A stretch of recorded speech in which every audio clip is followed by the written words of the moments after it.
Hello friends and welcome back to lifestyle 360। आज बहुत ज़्यादा ठंड है and there is a snow storm warning in east coast of United States. घर में हीटर भी है लेकिन फिर भी बहुत ज़्यादा ठंड है यहाँ पे। आज ऑलमोस्ट लास्ट 6 आवर्स से स्नो हो रही है और अगले कल सुबह शायद 9 बजे तक स्नो का चांसेस हैं। This is the life in America. But अगर आपने मेरा पिछला वीडियो देखा होगा तो उसमें मैंने अपने बारे में बात की है और अपने वेयर अबाउट्स दिए थे, जहाँ पे जिसमें मैंने डिस्कस किया था कि like what was my journey so far, what are my qualifications और मैं एज अ प्रोफेशनल क्या करती हूँ और मैं कैसे अमेरिका आई और what is my role in my current job. थोड़ा सा उसी पार्ट को इलाबोरेट करते हैं, like, कैसे मैं यूएस आई are the ways to come to United states.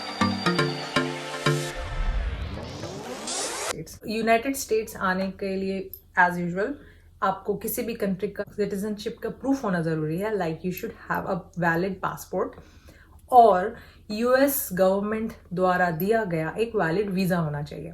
अब कैसे पता चलेगा कि किस वीजा से कैसे कौन लोग आ सकते हैं? यूजुअली यहाँ पे सिक्स कैटेगरीज ऑफ वीजाज हैं, स्टार्टिंग विद ट्रैवल और tourism visa. Second is the business visa. Third is your study visa. Fourth is the employment visa. Fifth is the immigrant और इमिग्रेशन वीजा। और जो sixth है that is very specific category के लोग ही भर सकते हैं, which I am not very aware of. So start करते हैं ईच टाइप ऑफ वीजा के लिटिल डिटेल से, फिर मैं बताऊंगी कि मैं किस वीजा में हूँ और उसका यूजुअल प्रोसेस कैसा है। सो पहला, जैसे मैंने बताया कि it's a travel and tourism visa. Talking about travel and tourism visa that comes under B2 category. B2 category में ये होता है कि you have to define, because there are different categories even in B2 कि आप किस category में travel करना चाहते हैं। Even if you are into tourism और tourist visa, like you are a tourist और you are coming for a vacation, किसी फ्रेंड और रिलेटिव से मिलने आ रहे हैं, ये सब कैटेगरीज होती हैं। So as soon as you apply for B2 visa आपको नेक्स्ट स्टेप्स फिल आउट करने पड़ते हैं। जैसे आपको बताना पड़ेगा कि while you will be in United States आप किसके पास रुकेंगे, उस पर्सन की कॉन्टैक्ट इन्फॉर्मेशन, उसका अर्निंग स्टेटस क्या है, who is going to pay for your visit, are you going to, I mean the person who is applying for visa is self funding that trip or not, या आप जिसके पास जा रहे हैं वो आपको फंड करेगा। So all these details you have to fill in a form which is DS-160, जो आपको ऑनलाइन अगर आप फाइंड आउट करेंगे लाइक DS-160 for US तो आपको फॉर्म मिल जाता है। You just have to fill it. वो आपको रीडायरेक्ट करता है USCIS के साइट में, वहाँ आपको लॉग इन इन्फॉर्मेशन अपनी बनानी पड़ती है and then you have to fill each and everything. Remember, आप कुछ भी फिल नहीं कर सकते। You can not make it a false statement, because उसके लिए आप जो भी बताएंगे like your date of birth, your status in your own country and by your coming here, वो सब के आपको सपोर्टिंग डॉक्यूमेंट्स देने पड़ते हैं। और अगर आप किसी पर्सन को विजिट नहीं कर रहे हैं बट आप इन जनरल कंट्री विजिट करना चाहते हैं, then you have to share the itinerary details, like आपके ट्रैवल प्लान्स क्या हैं, आपने कोई होटल बुकिंग कराई है तो वहाँ how long you are going to stay. ये सब इंफॉर्मेशन देने के बाद इसका सबसे बड़ा क्लॉज ये है कि आप सिर्फ यहाँ पे 180 डेज ही रह सकते हैं इस कंट्री में।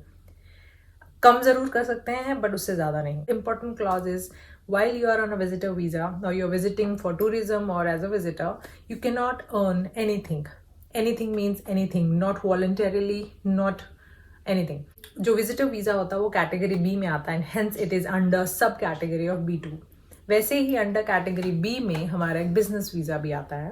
दैट बिजनेस वीजा उन लोगों को मिलता है जो लोग बहुत शॉर्ट पीरियड के लिए कंट्री में ट्रैवल करना चाहते हैं। फॉर एग्जाम्पल, किसी बिजनेस स्टॉक के लिए, like you want to come and you want to present something to your client और you want to come and discuss something with your client which is really important for your business, या आप कोई conference attend करने आ रहे हैं या आप कोई ट्रेनिंग अटेंड करने आ रहे हैं। If I am a professional, I am an IT professional, मैं और बिजनेस वीजा पे मैं तभी आ सकती हूँ जब मुझे या तो किसी क्लाइंट से सिर्फ बात करनी है, या मुझे किसी रिक्वायरमेंट गैदरिंग करनी है, या मुझे कोई कॉन्फ्रेंस अटेंड करनी है, या मुझे ट्रेनिंग अटेंड करनी है, मुझे इवन ट्रेनिंग डिलीवर करनी है, या it's only just a 1-to-1 talk with anyone. इसमें भी सेम क्लॉज है, you can not earn any penny on this visa.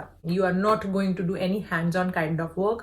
आप ये नहीं कर सकते कि आप बिजनेस वीजा में महीने भर या 15 डेज के लिए आप आए हैं and you have started developing और showing something to your client. You can not do that. अगर आपको कुछ ऐसा मॉडल प्रिपेयर करके दिखाना पड़ा किसी क्लाइंट को या something, you have to get it ready from your own country. जैसे आप अपना एक प्रोटोटाइप बना के लाइए और फिर वहां पे आप शो कर सकते हैं. So no earning on B category visas, be it a travel visa और be it a business visa. तो ये तो हमने पहली 2 कैटेगरीज कवर कर ली. Now the third category is very important and very widely used, which is the employment visa. ये बहुत ही कॉम्प्लिकेटेड वीजा है कि पहले की जो 2 कैटेगरीज थी, जो बी कैटेगरी थी जिसमें हम बिजनेस और ट्रैवल कर सकते थे, दोज टू आर और कैन बी सेल्फ फंडेड और can be your employer funded, right? Because आपका जैसे business visa है, if I am holding a business, I am an employer of myself, I am a self-employed person, so I can apply for my business visa. It is also possible कि अगर मैं किसी company में काम करती हूँ, company wants to send me to talk to the client to get a training or to train them, in that case मेरा employer भी मेरे behalf पे business visa भर सकता है. But जो employment visa है, which is the third category we are going to discuss, is very complicated and has to be filled by your employer. इसमें बहुत सारी कैटेगरीज होती हैं, जैसे H category, L category, O category, P category and also Q category. So starting with L category. L category is actually named as intra-company transfer visa, which is like company to company transfer हो जाता है. जैसे मेरा मान लीजिए मेरा जो भी employer है उसका ऑफिस एक इंडिया में है and the same employer has office in US, so the company can internally transfer me L1 visa. So second category on employment visa is O category. O category basically उन लोगों के लिए apply होती है who has an extraordinary skill. For example, if I am doing a business intelligence work, and this is just an example, so don't take it very seriously. If I am doing a business intelligence work and I have done a research, I have written a white paper, I have found, I have innovated something in the business intelligence field. In that case, I can go and apply for O category visa. But uske liye I have to have a very solid and strong case, and I have to submit all my supporting documents. कि मैं क्यों with that ability, why it is considered as, why that skill is considered as an extraordinary skill. So there's a lot of paperwork for that. Next comes the P category. P category is basically the entertainment visa. उसमें भी सब categories होती हैं, P1, P2 and P3. P1 basically sports kind of category के लिए आता है, like athlete or anyone who is related to the sports. P2 जो होता है, P2 और P3 are basically the entertainment visas, very dominantly entertainment visas. But P2 is basically an organization in US, suppose wants to conduct cultural program in association with an organization, an entertainment organization in any other country. In that case, वो P2 category में belong करता है. P3 category is very specific to entertainment, or I should be saying very culturally unique. For example, dance, music, like Indian classical. If someone wants to learn an Indian classical, folk music, Indian classical music, जो भी academies United states में अपने kids को या अपने students को चाहती हैं कि वो इंडियन क्लासिकल म्यूज़िक सीखें, बट उन्हें अगर यहाँ कोई प्रॉपर सर्टिफाइड या ऐसा ट्रेंड क्लासिकल सिंगर या म्यूजिशियन नहीं मिलता है, तो दे हैव द पावर कि वो किसी को इंडिया से P3 कैटेगरी वीज़ा लगवा के दे कैन कॉल देम. उसमें भी आपको सारे डॉक्यूमेंट्स अपने सबमिट करने पड़ते हैं, like why you are eligible for P3, why not anyone else. Next category आती है हमारी Q category, which is related to historical information, historical study of yours, and also for international cultural exchange program. इन सब categories के अलावा एक highly used category होती है एम्प्लॉयमेंट की, is an H category. H category के बहुत सारे सब categories होती हैं, like H1B. H1B is basically a category in which a person is considered on the specialty occupation. For example, particular इस टाइप का काम इसी टाइप के लोग कर सकते हैं, like those who have a particular set of education, वही लोग कर सकते हैं, इसलिए उनको यहाँ बुलाया जाता है on that particular visa. Next is H1B1, which is again a specialty occupation, but it is restricted to some countries. तो थर्ड कैटेगरी आती है H2, और उसमें लाइक H2A, जो कि टेम्पररी एग्रीकल्चरल वीज़ा होता है, उसमें क्या होता है कि वो लोग भर सकते हैं जिनको एग्रीकल्चर का नॉलेज है, but that has to be in a particular season for like temporary basis पे मिलता है थोड़े टाइम के लिए।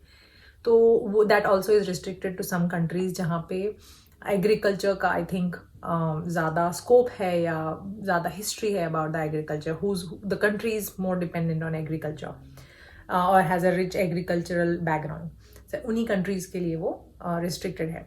Then comes the H2B। This is जैसे कि H2A था which is temporary agricultural visa, this is temporary non agricultural visa.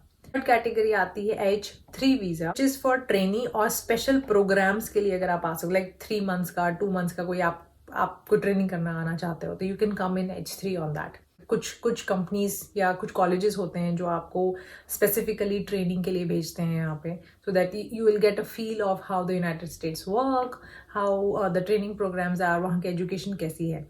तो उस बेसिस पे आप H3 वीज़ा अप्लाई करके आ सकते हैं। But again what whoever is applying for your H3 और if you are applying for your H3, आप अगर ट्रेनिंग ले रहे हैं तो किस एकेडमी से ले रहे हैं वो सारी डिटेल्स शेयर करनी पड़ती है। You should have an invite letter from that particular educational body in United States, और then only you will be able to prove your case कि मुझे इस particular training के लिए, because I will not be able to get anything in India or anywhere in any other country, that's why I'm more interested here.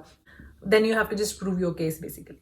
ये तो थे major categories of visas जिसके basis पे आप अमेरिका आ सकते हैं। इन सब वीज़ाज की एक अंडरलाइन फैक्ट ये है, जिस भी वीज़ा को आप भरना चाहते हैं उस वीज़ा के साथ आपको बहुत सारे रियल ऑथेंटिक सपोर्टिंग डॉक्यूमेंट्स लगते हैं। मैं बताती हूँ आपको नेक्स्ट कि मैं किस वीज़ा पे हूँ। सो मैं यहाँ आई on H1B visa which is specialty occupation. Why specialty? Because I have so far worked always, जैसे मैंने आपको पहले भी अपने वीडियो में बताया था, in my 14 years of career I have always worked on SAP and in SAP I worked in business intelligence. So मेरा जो एक्सपीरियंस है from day 1 till date is very very specific to SAP। So SAP is specialty, उस SAP में मेरा business intelligence is sub specialty work. So that is why it is categorized as specialty occupation, because I can on a very specific kind of requirement. जो भी speciality occupation में जो लोग भी आते हैं उन सब की एक बहुत ही कॉमन एजुकेशन होनी चाहिए विच इज़ 12+4 years की एजुकेशन। इसका मतलब ये कि engineers basically are applicable for this visa, engineering in any stream. So basically H1 visa at a stretch आपको 6 years का ही मिलता है। 6 years के से ज़्यादा आप H1B पे नहीं रह सकते हैं।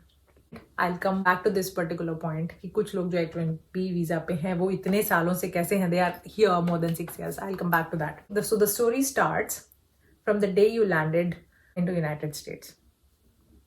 आज से आपके 6 years के लिए your visa is valid in sense that is the maximum duration you can have the valid H1 visa. But जो स्टैंपिंग लगती है वो एट अ स्ट्रेच आपको 6 years की नहीं दी जाती। I mean United States of America की गवर्नमेंट आपको एक साथ एट अ स्ट्रेच 6 years का वर्क परमिट नहीं देती है। वो क्या होता है कि they give you a stamping based on the invite letter और work order of your client. जब भी आपका एम्प्लॉयर H1 आपका फाइल करता है, वीज़ा फाइल करता है with additional documents, so supporting document जो बहुत ही इंपॉर्टेंट होता है that's the invite letter from your client. अगर आप किसी क्लाइंट में नहीं जा रहे हैं, अगर आपकी कंपनी ने ही आपको भेजा है, जो US एंटिटी है उस US एंटिटी को भी आपको एक फॉर्मली इनवाइट लेटर देना होता है। तो इस तरह का कंपनियां आपको इनवाइट लेटर देती हैं which is very very important. उसके बिना आई थिंक वीज़ा यूजुअली किसी को ग्रांट नहीं होता। तो क्लाइंट्स आपको स्पेसिफिक ड्यूरेशन बताते हैं कि like I want this person for 2 years और 3 years। तो based on that if the person in USCIS thinks this is a right person to send, वो आपको ग्रांट कर देता है फॉर दैट पर्टिकुलर ड्यूरेशन जितना भी आपके इनवाइट लेटर में लिखा हो। Using that visa you landed in to United States. ये तो हो गया कि आपने फर्स्ट 3 साल कर लिया। What happens now next is, जैसे ही आपका वीज़ा 3 साल में ख़त्म होने वाला होता है, लाइक सपोजली नेक्स्ट मंथ अगर मेरा वीज़ा फिर ख़त्म हो रहा है, तो कंपनियां क्या करती है usually finish date, that 3rd year of finish date से इधर 3 months या 6 months पहले आपको रिमाइंडर भेजती हैं that you have to now send the required documents for your visa extension. फिर आपका वीज़ा एक्सटेंड होता है। तो वीज़ा एक्सटेंशन के लिए आपका एम्प्लॉयर ही भरता है, उनके पास लीगल टीम होती है, वो आपसे डॉक्यूमेंट्स मंगाती है, आप डॉक्यूमेंट्स उनको देते हो and then the decision is in the hands of USCIS। तो एक्सटेंशन होता है, एक्सटेंशन का रिजल्ट आता है, so whatever be the duration आप एक्सटेंशन हो जाता है। नाउ व्हाट हैपेंस कि आप you are approaching your 6 years and you want to stay here.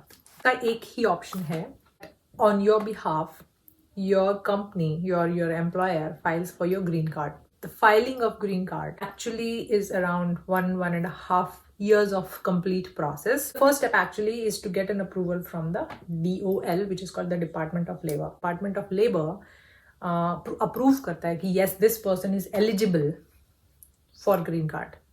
ये अप्रूवल आने के बाद कंपनी एक एड डालती है फॉर अराउंड 5 weeks, जो उनको पब्लिकली 3-4 जगह पे डालना पड़ता है, local newspapers, I think their website and job sites and on the radio they have to announce that. So इन सब जगहों पे 5 weeks तक जो पोजीशन पे आप काम कर रहे हैं या द पर्सन जिसके लिए ग्रीन कार्ड भरा जा रहा है उस डेजिग्नेशन के लिए वो फाइल किया जाता है, वो एड निकाली जाती है फॉर एन एम्प्लॉयमेंट।